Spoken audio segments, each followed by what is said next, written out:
आप देखेंगे कि आपके शरीर में जहाँ कहीं भी तनाव है, चिंता है, वह शरीर से बाहर जा रही है। आपका पूरा शरीर शांत होने लगेगा। इसके बाद आपको अपने चेहरे को महसूस करना है, सर की मांसपेशियों को महसूस करना है, गर्दन को महसूस करना है, कंधे और कंधों की मांसपेशियों को महसूस करना है और दोनों पैरों को महसूस करना है। यह सब ढीले पड़ने लगेंगे। लगातार अपनी चेतना को अपनी सांसों पर रखें। आप देखेंगे कि हर सांस के साथ आपका शरीर ढीला पड़ जाएगा। कोई विचार नहीं रहेगा, कोई सोच नहीं रहेगी, कोई चिंता नहीं रहेगी और आपके शरीर के कण कण में प्राण ऊर्जा बहने लगेगी। ब्रह्मांड की वह दिव्य ऊर्जा जो कि इस ब्रह्मांड को संचालित कर रही है, उसका निर्माण कर रही है, जिससे आपका शरीर हील हो रहा है। और आपको इस ब्रह्मांड ने यह अधिकार दिया है कि आप अपनी प्राण ऊर्जा को नियंत्रित कर सकते हैं, अपने शरीर को स्वस्थ रख सकते हैं, अपने शरीर को निरोगी रख सकते हैं, अपने मन को स्वस्थ रख सकते हैं। आप अपनी सांसों पर नियंत्रण स्थापित करके अपनी बीमारियों को ठीक कर सकते हैं। दोस्तों, एक बार की बात है, एक महात्मा अपने सभी शिष्यों को बता रहे थे कि बच्चों, अपनी सांसों को बदलो। शरीर और दिमाग अपने आप ही अपनी बीमारियों को ठीक करना शुरू कर देगा। यह बात सुनकर एक शिष्य ने बड़े ही आश्चर्यचकित होकर पूछा, हे गुरुदेव, क्या सांसों को बदलने से हमारे शरीर के सभी रोग दूर हो जाएंगे? तब महात्मा ने मुस्कुराते हुए कहा कि हाँ बेटा, आपके शरीर के सभी रोग दूर हो जाएंगे और भविष्य में आपको कभी कोई बीमारी नहीं होगी। महात्मा की बात सुनकर शिष्य ने फिर प्रश्न किया, हे गुरुदेव, आप हमें इसके बारे में विस्तार से बताएं कि हम किस तरह से अपनी सांसें बदलें जिससे हमें कभी कोई बीमारी ना लगे। तब महात्मा ने अपने सभी शिष्यों से कहा कि बेटा, हमारे शरीर का निर्माण इस ब्रह्मांड से होता है। इस ब्रह्मांड ने ही हमारे शरीर का निर्माण किया है और इस ब्रह्मांड ने ही हमारे शरीर के अंदर एक बहुत ही अच्छा डॉक्टर बनाया है और वह डॉक्टर हमारी सांसें हैं। दुनिया में दवाई की सबसे बड़ी फैक्ट्री हमारे शरीर के अंदर ही है, लेकिन लोग बाहर से दवाइयाँ ले लेकर शरीर को कूड़ादान बना रहे हैं। बड़ी से बड़ी बीमारी को हमारा शरीर स्वयं ठीक कर सकता है, लेकिन दुनिया में थोड़े से ही लोग ऐसे हैं जो इन शक्तियों के बारे में जानते हैं और उनमें से बहुत कम लोग ऐसे हैं जो इनका सही से उपयोग कर पाते हैं। लेकिन अगर आप इसका सही उपयोग करना सीख गए तो आप हमेशा बीमारी से मुक्त रहेंगे और यह आपकी सारी बीमारियों को ठीक करेगा और साथ ही साथ आपकी रोग प्रतिरोधक क्षमता को इतना मजबूत कर देगा कि आप बीमार होना ही भूल जाएंगे। इसके अलावा आपके मस्तिष्क की जो समस्याएं हैं, दिमाग की जितनी भी समस्याएं हैं, जैसे आपको टेंशन, स्ट्रेस और एंजाइटी की जितनी भी प्रकार की परेशानी रहती है, यह सब बिल्कुल खत्म हो जाएगी, क्योंकि हमारी सांसें इतनी शक्तिशाली है कि इससे आपका आध्यात्मिक विकास होता है और आप इस ब्रह्मांड की दिव्य ऊर्जा के साथ जुड़ जाएंगे। हमारी सांसें इतनी महत्वपूर्ण होती हैं, इसीलिए इन सांसों को प्राण भी कहा जाता है, क्योंकि शरीर की शुरुआत, जीवन की शुरुआत सांसों से ही होती है और सांसों के रुकने के साथ हमारी जिंदगी भी खत्म हो जाती है। आयुर्वेद में कहा गया है कि हमारा शरीर बिना खाने के 1 महीने से भी ज़्यादा और बिना पानी के यह कुछ दिन जिंदा रह सकता है, लेकिन बिना सांसों के यह कुछ मिनट ही जिंदा रह सकता है। इसके बाद महात्मा सभी शिष्यों को कहते हैं कि बेटा, हमारी सांसों की इतनी अहमियत क्यों होती है? फिर इतना कहते हुए महात्मा सभी शिष्यों को कहते हैं कि अब मैं तुम्हें यह बताता हूँ कि हमें किस तरह से अपने अंदर के डॉक्टर को सक्रिय करना है और बीमारियों को ठीक करना है। इसके लिए सबसे पहले आपको यह समझना होगा कि हमारे शरीर में 2 तरह की ऊर्जा पाई जाती है। एक बाहरी ऊर्जा जिसे हम शारीरिक ऊर्जा भी कहते हैं और एक भीतरी ऊर्जा यानी आत्मिक ऊर्जा। शारीरिक ऊर्जा हमें दिखाई देती है और वह बहुत कम होती है, लेकिन भीतरी ऊर्जा यानी आत्मिक ऊर्जा हमें दिखाई नहीं देती, लेकिन यह बहुत विराट होती है और बड़ी होती है। भीतरी ऊर्जा में इतनी शक्ति होती है कि इसके बारे में आयुर्वेद में कहा गया है कि जब हमारा शरीर बीमार पड़ता है और इसमें जो भी बदलाव आते हैं वह आने से पहले हमारी सारी ऊर्जा हमारे शरीर के अंदर चली जाती है। इसलिए अगर हम अपनी भीतरी ऊर्जा को सक्रिय कर देते हैं तो हमारे शरीर में कभी कोई बीमारी नहीं होगी। अगर आप बाहरी शरीर पर काम करोगे तो आपको काम लंबा करना पड़ेगा, देर तक करना पड़ेगा और हो सकता है कि इसका असर ज़्यादा ना हो। लेकिन अगर आप आत्मिक ऊर्जा पर काम करेंगे तो इसका असर बहुत तेज होगा। हमारी भीतरी ऊर्जा मास्टर है और बाहरी ऊर्जा उसकी नौकर है। एक गुरु है तो दूसरा चेला है। और अगर हमने अपनी आत्मिक ऊर्जा को नियंत्रित कर लिया तो अपने आप ही बाहरी ऊर्जा नियंत्रण में आ जाएगी। फिर महात्मा उन सभी शिष्यों से कहते हैं कि बच्चों, सबसे पहले हमें अपनी आत्मिक ऊर्जा के संचार को समझना होगा। जिस तरह से हमारी शारीरिक ऊर्जा यानी शरीर में खून रहता है जो शरीर को जिंदा रखता है, इस तरह से हमारी आत्मिक ऊर्जा का भी विकास है।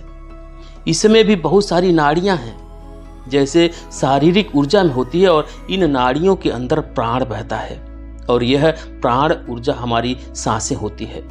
हमारी सांसें प्राण ऊर्जा को नियंत्रित करती है। हमारी आत्मिक ऊर्जा ब्रह्मांड की वह दिव्य ऊर्जा है जो कि पूरे ब्रह्मांड को चला रही है, उसे नियंत्रित कर रही है, और इसके बिना जीवन की जो कल्पना है वह संभव नहीं है। बच्चों, आयुर्वेद कहता है कि हमारे शरीर का कोई भी अंग अगर बीमार पड़ता है तो उसे प्राण ऊर्जा की ही कमी होती है, और जैसे ही प्राण ऊर्जा उस अंग को मिलती है तो वह बीमारी खुद ही ठीक होने लगती है। जिन बीमारियों को आप दवाई लेकर ठीक नहीं कर सकते हैं, उन बीमारियों को आप इस प्राण ऊर्जा से ठीक कर सकते हैं। हमारे शरीर में, हमारे जीवन में, हमारे खान पान के कारण, हमारे विचारों के प्रदूषण के कारण इन नाड़ियों में गांठें बन जाती है, जिसके कारण प्राण ऊर्जा का जो प्रवाह है वह प्रवाह रुक जाता है और इसके कारण बीमारियां होती हैं। लेकिन जैसे ही आप इस प्राण ऊर्जा को एक नया आयाम देते हैं, जैसे प्राणायाम करते हैं या फिर अपनी सांसों को नियंत्रण में करते हैं या फिर अपनी सांसों को समझते हैं, तो यह नाड़ियां अपने आप ही खुलने लगती हैं और इस तरह से प्राण ऊर्जा के प्रवाह के कारण जो नाड़ियों में मल जमा हुआ है वह सारा का सारा मल बाहर निकलना शुरू हो जाता है। और जैसे ही आपकी नाड़ियां साफ होती हैं तो आपका शरीर शक्तिशाली हो जाता है और इसका प्रभाव हमारी शारीरिक ऊर्जा पर पड़ता है, क्योंकि हमारी आत्मिक ऊर्जा बहुत ही शक्तिशाली है जो हमारी शारीरिक ऊर्जा को भी बनाए रखती है। आत्मिक ऊर्जा जड़ है, इसी तरह जो शारीरिक ऊर्जा है वह उसकी पत्तियां हैं। जिस तरह से हम पेड़ों की पत्तियों पर पानी डालते हैं तो पेड़ को इससे लाभ नहीं होता है, लेकिन अगर हम जड़ को पानी देते हैं तो पूरा पेड़ विकसित होता है। इस तरह से जब हम आत्मिक ऊर्जा पर काम करते हैं तो हमारा पूरा शरीर सक्रिय हो जाता है। जैसे ही हमारी आत्मिक ऊर्जा हील करती है तो जो भी बीमारियां हमारे शरीर में हैं वह हील होना शुरू हो जाती हैं और शरीर से बाहर निकलने लगती है। और जब आप अपनी सांसों पर अपना अधिकार स्थापित करते हैं तो आप देखेंगे कि आपका शरीर इतना ज़्यादा ऊर्जावान हो जाएगा कि आपको कभी भी बीमारी ही नहीं होगी और आपका शरीर ऐसी स्थिति में आ जाता है कि आप धीरे धीरे जवान होने लगते हैं और आपके शरीर में कभी कोई इन्फेक्शन नहीं होता है। हमारे शरीर की रोग प्रतिरोधक क्षमता इतनी बढ़ जाती है कि हमारा शरीर बीमार होना ही भूल जाता है। फिर महात्मा उन सभी शिष्यों से कहते हैं कि अब आप दूसरी बात समझो। हमारे शरीर में ऑटोनोमी नर्वस सिस्टम होता है, इसे समझने के लिए इसे बहुत ध्यान से सुनो। एक बार एक राजा को यह सूचना मिली कि उसके राज्य पर आक्रमण होने वाला है, तो उसने तैयारी कर ली, सारे सैनिकों को तैयार कर लिया, लेकिन कोई आक्रमण नहीं हुआ। फिर अगले दिन उसे सूचना मिली और ऐसे करते करते 1-2 साल बीत गए, लेकिन उस राज्य पर कभी कोई आक्रमण नहीं हुआ। लेकिन उस सूचना के कारण उनके जितने भी संसाधन थे वह संसाधन लड़ाई की तैयारी में बर्बाद हो गए और वह लड़ाई जो कभी हुई ही नहीं थी और जिसकी कोई संभावना भी नहीं थी, ठीक उसी तरह हमारा मन भी कार्य करता है। हमारे मन में भी, हमारे शरीर में भी ब्रह्मांड की एक ऐसी इकाई भी है जिसे सिंपैथेटिक नर्वस सिस्टम कहते हैं। यह तब सक्रिय होता है जब हमारे ऊपर कोई खतरा होता है। इस समय हमारा शरीर एक लड़ाई के मोड में, सुरक्षा के मोड में चला जाता है और जो हमारे शरीर की सारी ऊर्जा है, जो जीवन शक्ति है, वह लड़ाई के लिए, आपको जिंदा रखने के लिए खर्च होने लगती है। लेकिन यह स्थिति जो है वह हमारा शरीर ज़्यादा लंबे समय तक झेल नहीं पाता है और इससे हमारे शरीर में जो महत्वपूर्ण अंग है उसको ब्लड नहीं मिलता है, ऊर्जा नहीं मिलती है और इस ऊर्जा की कमी के कारण, ब्लड की कमी के कारण, ऑक्सीजन की कमी के कारण पूरा का पूरा शरीर बीमार होने लगता है। क्योंकि हमारा शरीर हमारी ऊर्जा को उस लड़ाई से, उस खतरे से बचाने में लगा रहता है जो खतरा कभी नहीं आएगा। 90% इस तरह के खतरे हमारा दिमाग खुद उत्पन्न करता है। जैसे वह मुझसे ज़्यादा खूबसूरत क्यों है, अगर बॉस ने मुझे जॉब से निकाल दिया तो, अगर मेरे शरीर में कोई गंभीर बीमारी हो गई तो, अगर मैं इंटरव्यू में फेल हो गया तो, जिसकी संभावना नहीं है। ऐसे विचार भी लाता है और हमारा शरीर ये मानकर अपने आप को तैयार करने लगता है। लेकिन आयुर्वेद के मुताबिक हमारे शरीर के अंदर पैरासिम्पैथेटिक नर्वस सिस्टम है। जैसे सिंपैथेटिक नर्वस सिस्टम का काम है गाड़ी को तेज करना है, वैसे ही पैरासिम्पैथेटिक सिस्टम का काम ब्रेक लगाना है, शरीर को शांत करना है, रिलैक्स करना है और हमारे शरीर को सुधार करना है। और इसका गहरा संबंध हमारी सांसों से है। जब हम गहरी सांस लेते हैं तो हमारे जो फेफड़े हैं उसके निचले हिस्से में भी हवा बढ़ती है, जिससे हमारे दिमाग को यह मैसेज जाता है कि घबराओ नहीं, तुम्हारा शरीर पूरी तरह से सुरक्षित है। और फिर ऐसी स्थिति में खून पूरे शरीर में अच्छे से बहता है और जो हमारी एनर्जी है वह भी बढ़ जाती है और बेकार में नष्ट नहीं होती है और हमारे शरीर को रोगों से लड़ने के लिए तैयार करती है। जब हम गहरी सांस लेते हैं तो इससे हमारा दिमाग बहुत खुश होता है और दिमाग की एंजाइटी, स्ट्रेस, डिप्रेशन सब गायब हो जाता है और जितनी भी बीमारियां हैं वह ठीक होने लगती है और हमारा शरीर ऊर्जावान बन जाता है। शरीर की रोग प्रतिरोधक क्षमता बढ़ जाती है क्योंकि जो स्ट्रेस केमिकल है वह भी कम होते हैं और जो हमारे हैप्पीनेस केमिकल हैं उनका लेवल बढ़ता है। जब आप सांसों को रोकते हैं, जैसे कुंभक करते हैं, या फिर आप सांसों को धीमा कर लेते हैं या तेज करते हैं तो उससे वेगस नर्व सक्रिय होती है। वेगस नर्व मस्तिष्क के लिए एक महत्वपूर्ण कार्य करती है। यह नर्व मस्तिष्क क्षेत्रों को संचालित करने में सहायता प्रदान करती है और मस्तिष्क इन प्रक्रियाओं को नियंत्रित करता है। वेगस नर्व के माध्यम से मस्तिष्क को विभिन्न संकेत भेजे जाते हैं जो उसके कार्य को प्रभावित करते हैं। फिर महात्मा उन शिष्यों से कहते हैं कि अब आप इसे गहराई से समझो कि अगर आप अपने सांसों को नियंत्रित कर लेते हैं तो आप अपनी आत्मिक ऊर्जा को हील करेंगे। इसके अलावा आपकी शारीरिक ऊर्जा में भी एक जादू होगा जिससे शरीर अपनी बीमारियों को ठीक करेगा, शरीर स्वस्थ रहेगा और संतुलित रहेगा। जीवन की जो शक्ति है वह शरीर के रिपेयरिंग में, शरीर को ठीक करने में, शरीर को खुश करने में खर्च होगी और इस तरह से हमारा शरीर स्वस्थ रहेगा। फिर महात्मा अपने सभी शिष्यों को कहते हैं कि बच्चों, आपको हमेशा इन 3 बातों का ध्यान रखना है।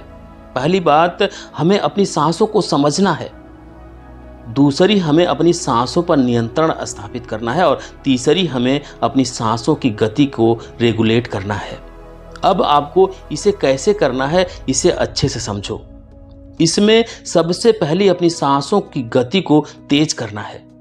पहले सांसों को रोकना है, यानी कुंभक करना है, और उसके बाद हम सिर्फ सांसों को ध्यान से देखेंगे। इसके लिए आपको सबसे पहले बैठ जाना है और अपनी रीढ़ की हड्डी को बिल्कुल सीधा करना है। आप चाहे तो इसे लेटकर कर सकते हैं। फिर आपको अपनी आंखों को धीरे धीरे आराम से बंद कर देना है।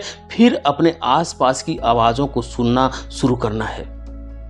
आपका शरीर सर से लेकर पांव तक बिल्कुल ढीला हो जाएगा और उसके बाद आपको अपने आसपास होने वाली हर गति के प्रति सजग हो जाना है और फिर गहरी सांस अंदर लें और उसे धीरे धीरे बाहर छोड़ें। ऐसा आपको बार बार करना है। इसके बाद आपको फिर से गहरी सांस लेनी है और उसे अपने भीतर ही रोकना है।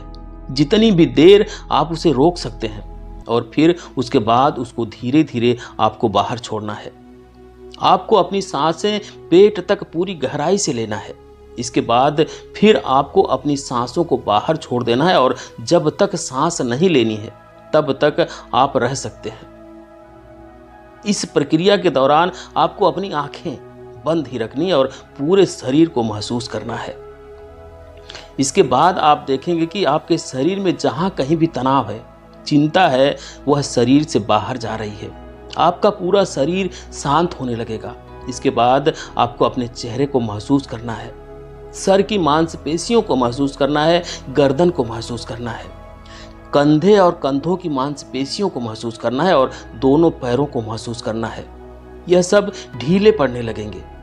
लगातार अपनी चेतना को अपनी सांसों पर रखें। आप देखेंगे कि हर सांस के साथ आपका शरीर ढीला पड़ जाएगा। कोई विचार नहीं रहेगा, कोई सोच नहीं रहेगी, कोई चिंता नहीं रहेगी, और आपके शरीर के कण कण में प्राण ऊर्जा बहने लगेगी। ब्रह्मांड की वह दिव्य ऊर्जा जो कि इस ब्रह्मांड को संचालित कर रही है और उसका निर्माण कर रही है, जिससे आपका शरीर हील हो रहा है। और आपको इस ब्रह्मांड ने यह अधिकार दिया है कि आप अपनी प्राण ऊर्जा को नियंत्रित कर सकते हैं, अपने शरीर को स्वस्थ रख सकते हैं, अपने शरीर को निरोगी रख सकते हैं, अपने मन को स्वस्थ रख सकते हैं। आप अपनी सांसों पर नियंत्रित स्थापित करके अपनी बीमारियों को ठीक कर सकते हैं। इतना कहकर फिर महात्मा मौन हो गए, और अब उन शिष्यों को भी महात्मा की सारी बातें समझ आ चुकी थी। फिर सभी शिष्यों ने गुरुदेव को प्रणाम किया और वहां से चले गए। तो दोस्तों, उम्मीद करता हूं कि आपको इस कहानी से बहुत कुछ सीखने को मिला होगा। यह कहानी आपको कैसी लगी हमें कमेंट करके जरूर बताएं।